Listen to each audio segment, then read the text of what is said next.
Rotation timing is absolutely critical for fast freestyle. Unfortunately, it's a skill that many swimmers struggle with. Not only is rotation timing difficult to manage in general, it also changes with speed, which adds another layer of complexity that we have to address if we want to help swimmers improve it. Hi everyone, Andrew here, helping you help your swimmers get faster. In this video, we're going to describe why rotation timing is so important. We're going to go over what effective rotation timing is and what it looks like. We're going to talk about why it's difficult to improve rotation timing. And finally, we're going to talk solutions in terms of how to help swimmers actually improve their rotation timing. Let's dive in. Why does rotation timing matter? Well, as with almost all skills, it all comes down to better alignment and more propulsion. It allows swimmers to be in the right position at the right time to minimize resistance and maximize propulsion. So first of all, it allows for effective arm recoveries. If swimmers are flat to the water and they try to get the arm out of the water, it's almost impossible to do so. And if they do, it's going to be a really low, straight arm recovery, which is not going to be effective at maintaining alignment. And so by rotating, it allows swimmers to get their arms out of the water for the recovery and to do so effortlessly. And so we don't have low swinging arm recoveries that are going to pull the body from side to side. And if the body's being pulled from side to side, that means alignment's been lost, and that's going to lead to more resistance. And so more than anything else, rotation allows for the arms to be recovered smoothly. And if the arms can be recovered smoothly, swimmers are going to maintain a lot better alignment with a lot less resistance. And just as importantly, if those arms are swinging low and wide, it's going to be a lot harder to set up the stroke because those arms are going to be crashing in at all sorts of angles, and that's going to be very difficult to directly set up the stroke. And so swimmers' pulls are going to be compromised the instant the hands enter the water. And once they do enter the water, rotation is also important for executing a great pull. It makes it easier for the swimmers to get the arm in a position where they can get the whole hand, the whole forearm facing backwards, and they can do so earlier in the stroke. And it allows them to maintain those positions for longer periods of time as swimmers rotate through the pull.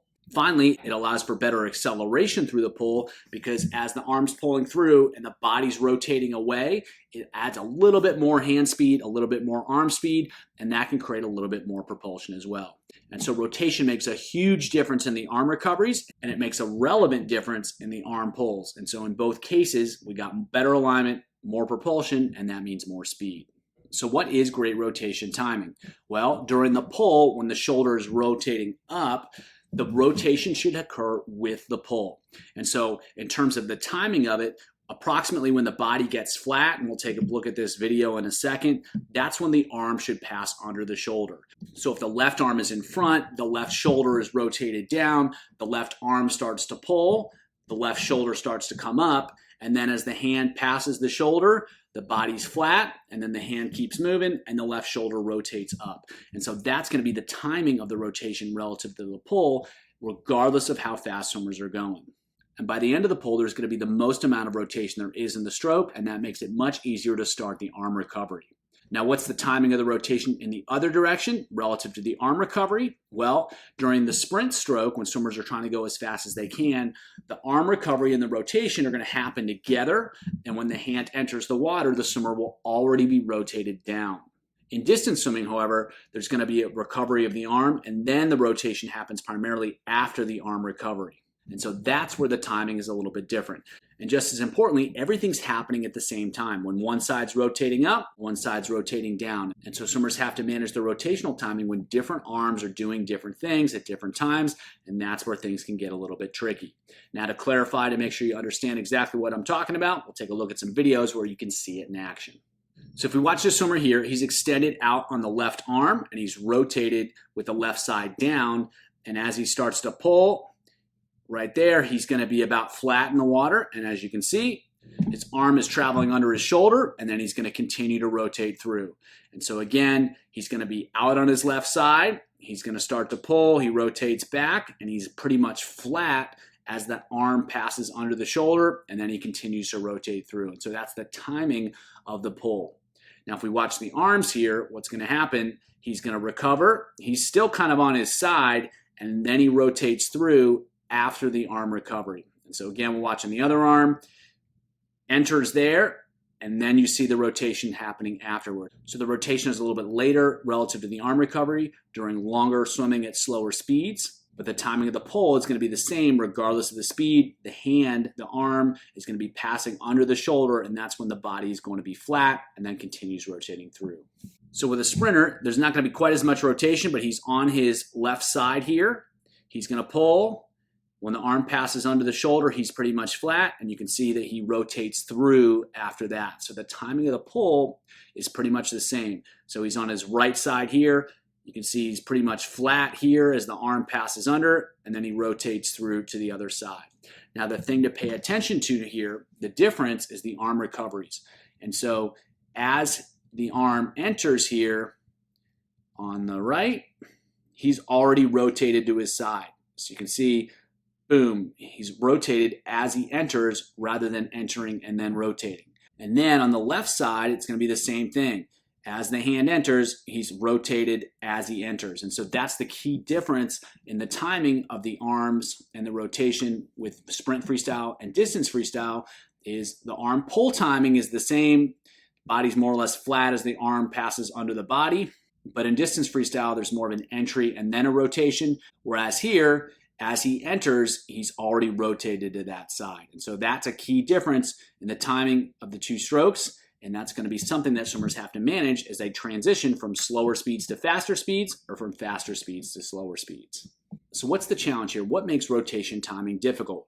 Well, timing is all about precision and feel. And so it's very hard to tell someone exactly what to do because it's not so much about positions, it's about executing the right positions relative to other positions. And so that's where it's difficult. It's all about timing, not about position. And so that can be difficult to express into words.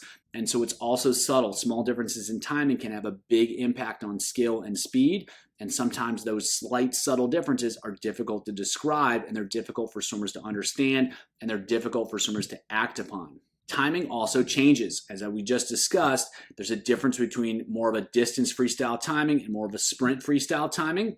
And so swimmers have to shift the timing of the recovery and the rotation in order to go faster. But what makes it more difficult is that the timing of the pull and the rotation does not change. So they have to change the recovery timing, but not the pull timing. And that's where things can get tricky. And that's where a lot of swimmers make mistakes, is that they change the timing in the wrong place. And as a result, they go slower. So timing is really subtle. It requires great precision. It's difficult to describe, and the timing changes, but only in the rotational timing of the recovery and not the rotational timing of the pull. And so that can cause all sorts of problems when it comes to helping swimmers learn these skills. So now it's time to talk solutions. We have to help swimmers feel the key skills and feel the key timing, because if they can't feel it, they're going to have a really hard time executing on it. And just as importantly, we have to help them learn to shift their timing and select their timing so that they can execute the right skill in the right situation.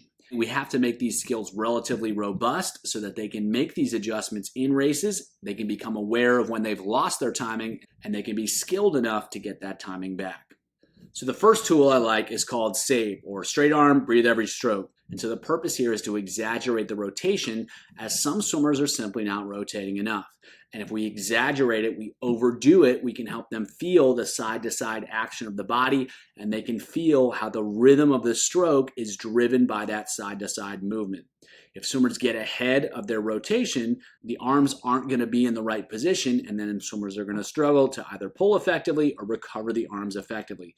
So by exaggerating the rotation, by slowing it down, we can help swimmers feel how the side-to-side movement drives the rhythm of the stroke, and we can build upon that awareness to develop more specific skills. It also helps swimmers understand the importance of the rotation to a smooth, fluid recovery. By exaggerating how much they rotate, they realize how easy it is to get the arms out of the water. So we take a look at this swimmer here. You can see the side-to-side motion. You can see it's exaggerated by the breath. It's exaggerated by the straight arm, and he's getting lots of range of motion from side to side. And so more than anything else, that's what we're really looking for. We're looking for the big side-to-side motion. The breath exaggerates it. The straight arm exaggerates it. That's going to help them get more rotation through the stroke. And the more rotation they can get through the stroke, they can become aware of that central rhythm. And then we can start to manipulate that closer to what they need to do in races. Next up is underwater recovery. And so swimmers are just going to swim freestyle, but they're going to recover the arms under the water. And so what's really valuable about this tool is that it helps emphasize the switching nature of the rotation. And because the arm recoveries are underwater, it's a much simpler version of freestyle. So as one arm goes forward, the other arm comes back. And as one side rotates down, the other side rotates up. And so now we're helping swimmers learn how to pair the arms with the recovery. The movement of the body, the movement of the arms tend to get synced up really easily, and it tends to happen really intuitively. It tends to happen naturally, and most swimmers tend to do it correctly with very little instruction. It's very difficult to not rotate, and it's difficult to not time the arms and the rotation effectively. Just as importantly, it emphasizes the rhythm of the stroke being driven by the rotations of the body. Swimmers learn to rotate up with the pull, and they learn to rotate down with the recovery. And so again, we're syncing up the arms with the rotation, and we're letting the rotation drive the rhythm of the stroke. Swimmers are only going to be able to go as fast as they can rotate effectively. If their arms are getting ahead of their rotation, it's going to compromise their recovery or their pull, or both, so we can help them feel how the rotation drives the rhythm, and they can build their stroke around that. Most importantly, it's effective because it's simple, it's easy for swimmers to understand, and the actions tend to happen naturally, so they don't require a lot of coaching. So here it is in action, basically exactly what you'd think it would be, and so you can see when the arm goes forward, the body rotates down. When the arm comes back, the body rotates up. And so the timing of it tends to happen really naturally. You can see the switching from side to side action, and he can hang out in front as long as he wants, or he can keep it relatively brief. It depends on what you want to accomplish, and that's another tool that's really valuable, is you can use it for both longer distance timing and more sprint timing. You just change how fast the hands are moving, how long they're hanging out in the front of the stroke. So again, really useful for helping swimmers understand how to use the arms and the body together to drive the rhythm of the stroke and to execute really good timing.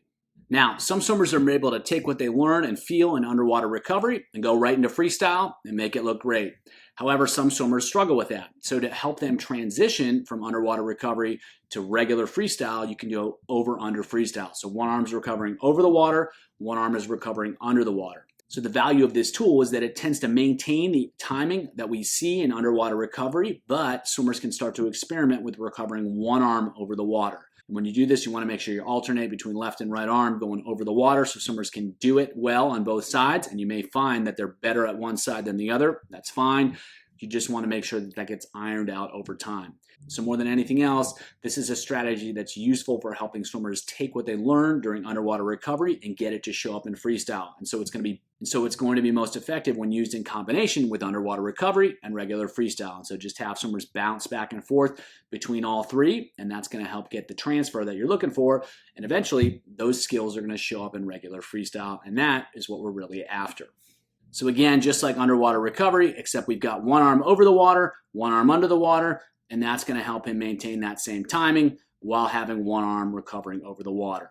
And so if you see here, you can see there's really good side-to-side rotation. The arm goes forward, the body goes forward, the arm comes back, the body comes back, and that is the skill we're looking to achieve. And so the better swimmers can be while executing this drill, the more likely it is that they're going to be able to execute it when swimming regular freestyle. Next up is what I call alligator. And so swimmers are going to have the head up, but the eyes are going to be level with the water. So it's not full-on water polo drill. The head is actually going to be lower. And so just like an alligator sits with its eyes right on the surface, that's what swimmers are going to be trying to do.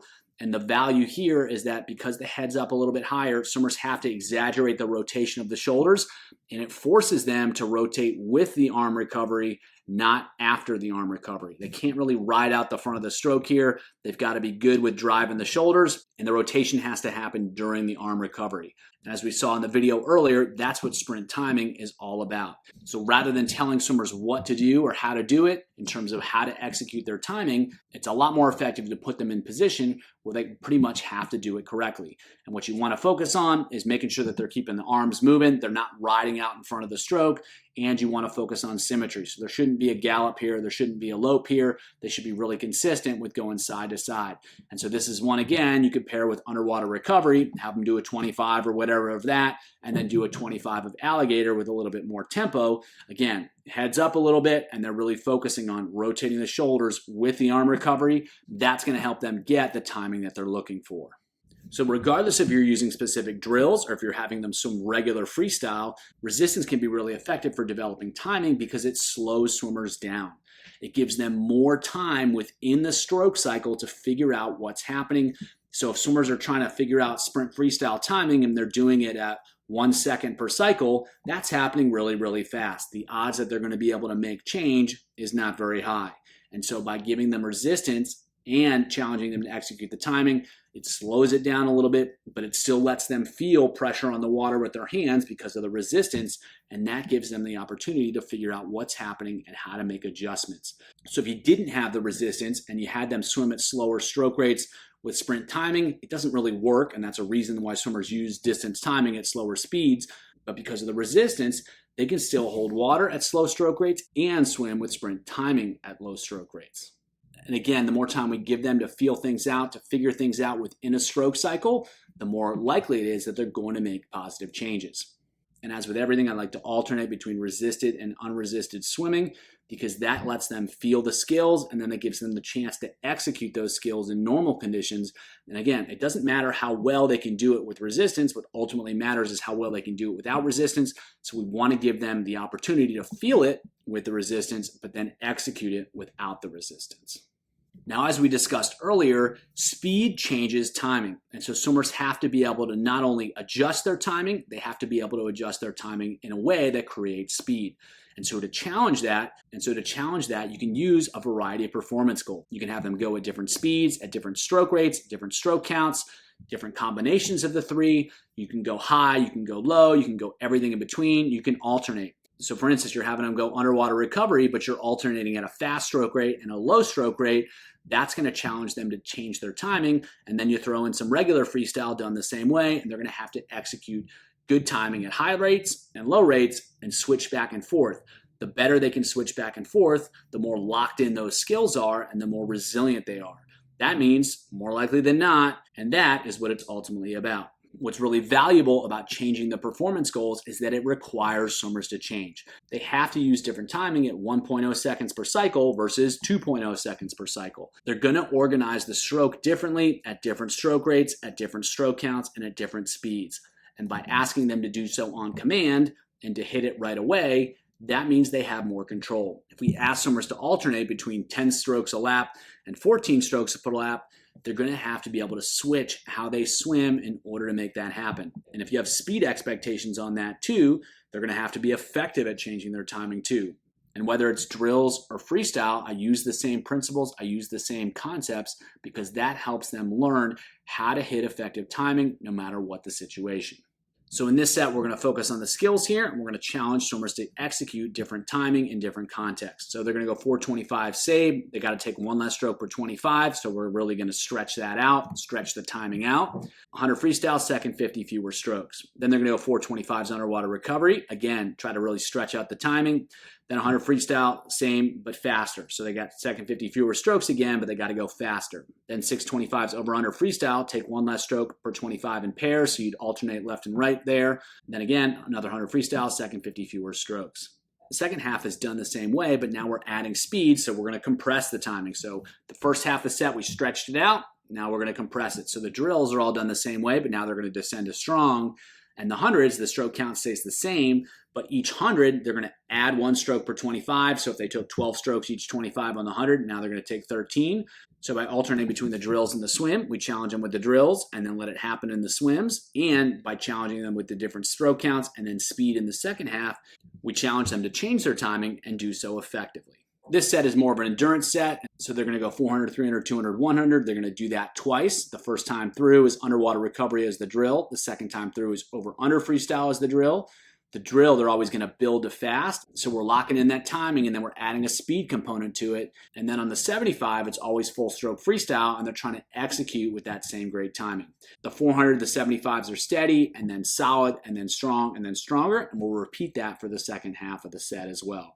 So we're giving them the chance to feel out the timing with the drills. We're challenging them with a little bit of speed, and then we're asking for more and more speed as they go through and challenging them to maintain their timing at higher speeds and with higher effort levels.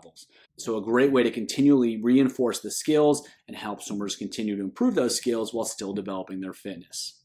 Last set is more of a speed set. They're going to go 4 rounds through. They're going to go 25 underwater recovery, 2 25s over under freestyle, 1 with each arm, 25 alligator, 25 freestyle, and then a 25 freestyle. The first 5 25s are all minimized stroke count and time, so they got to be long and fast, and the last 25 is all fast. The first round is with a parachute. The second round is with no equipment. The third is with a parachute. The fourth is with no equipment. So we're challenging them with the resistance. We're challenging them with the different drills, and we're challenging them to be long and fast at the same time. So we're putting timing under pressure in a lot of different ways, and a lot of different ways that are asking for speed, and that's going to help them learn how to execute great timing at faster speeds without giving up stroke length. And that's what a lot of swimmers struggle with when they try to sprint. They just end up spinning, and a set like this can be really useful for helping them learn how to get long and how to stay strong at speed and do so by executing great timing. If you want to learn more about effective timing in elite freestylers, check out the video below.